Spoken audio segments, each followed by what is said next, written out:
Professor Xavier is a bit good. I say a bit good. He is very, very good. He's kind of the good that I really wish Ebony Maw was, and especially as a champion, it does this kind of like falter and missing that just, well, it slaps so well. But I think this champion, because of the big gravitas that follows this as being it's Professor X, or it's Phantom X with Charles Xavier's consciousness inside it with a big Cerebro helmet, it has to be a good champion, and he is.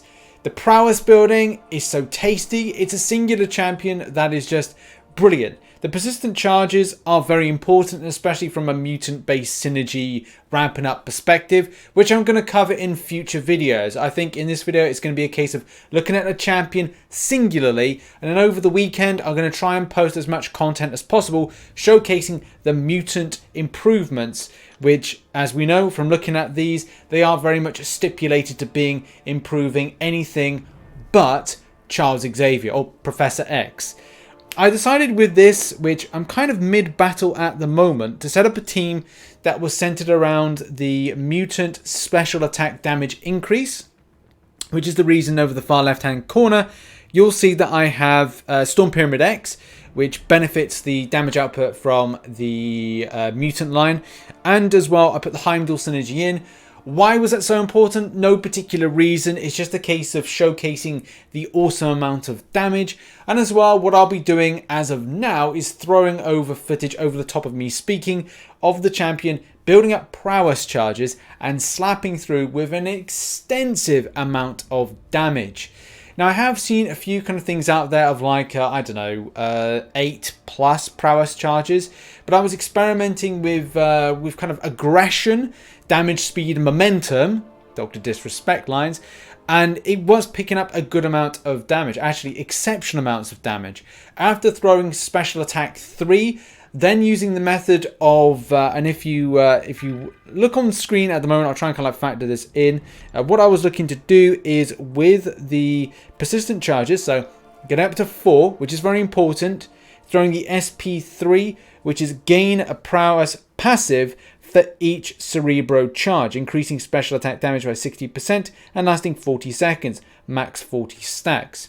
So what we're doing is we're putting on the prowess firstly, then what we're trying to do is maximize and improve on and put in as much as possible.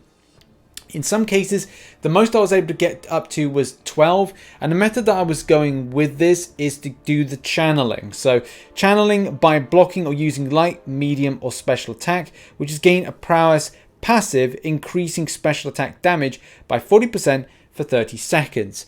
And that's what I was trying to do, is then do that and then throw special attacks.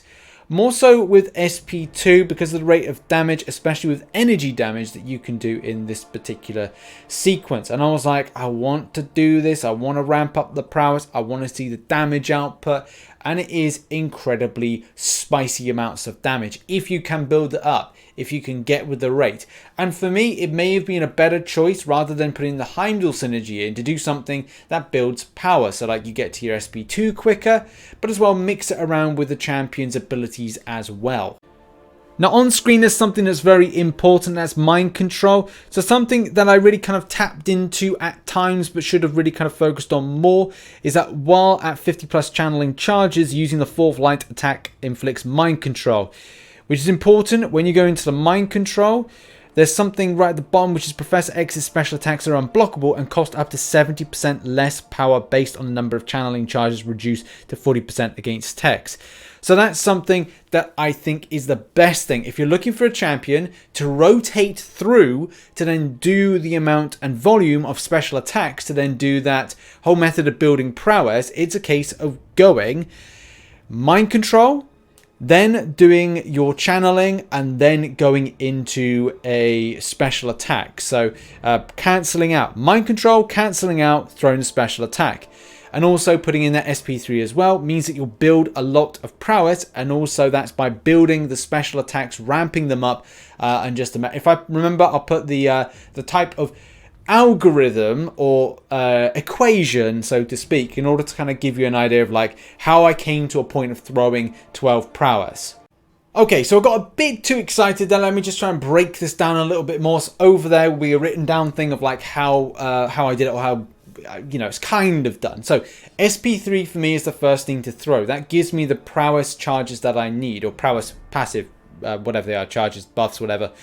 In any case, once I've got them, I want to sustain them. I sustain them by cancel by dashing backwards, which refreshes the duration of all prowess effects, so they stay on there for longer. I then want to build more. How do I build more? Well, I want to throw special attacks, and it's twofold. The next thing, where you first fold by doing cancel by blocking or using light, medium, or special attack, which gains a prowess passive and increases special attack damage by 40% for 36 seconds. I would say this goes nice hand in hand with mind control. And mind control can be done by hitting a fourth light attack, which is on 50 plus channeling charges.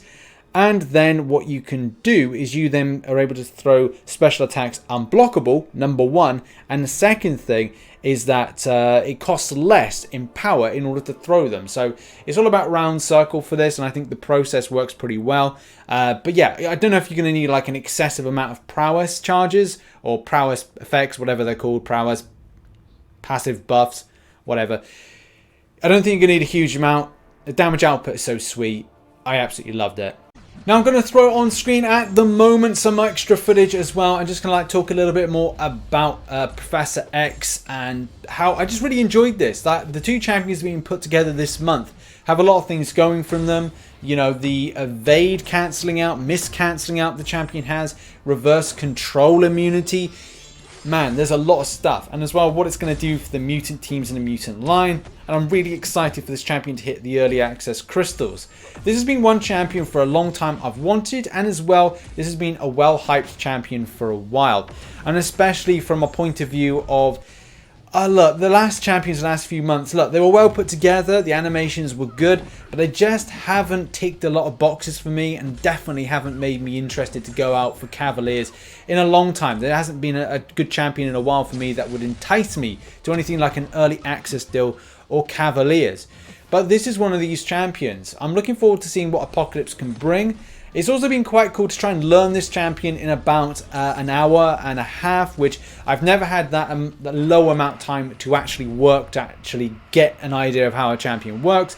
And to begin with, what begins with this champion is that the swiping back ability takes getting used to. I think it will take about 30 to 40 minutes to get used to the idea of the champion doing this kind of teleportation thing.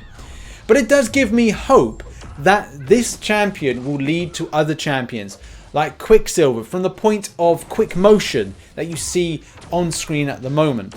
But as well, I love the fact that you can be aggressive with this champion. Yes, you can be passive. And yes, you can work in the way that miss and falter factors into this champion's makeup and how it is incredibly effective if you time it right. And with a little bit of practice, I'm sure I can get it right as well. But still, I love this champion. I didn't think that I would like it, and I was really worried that Caban wouldn't do it justice.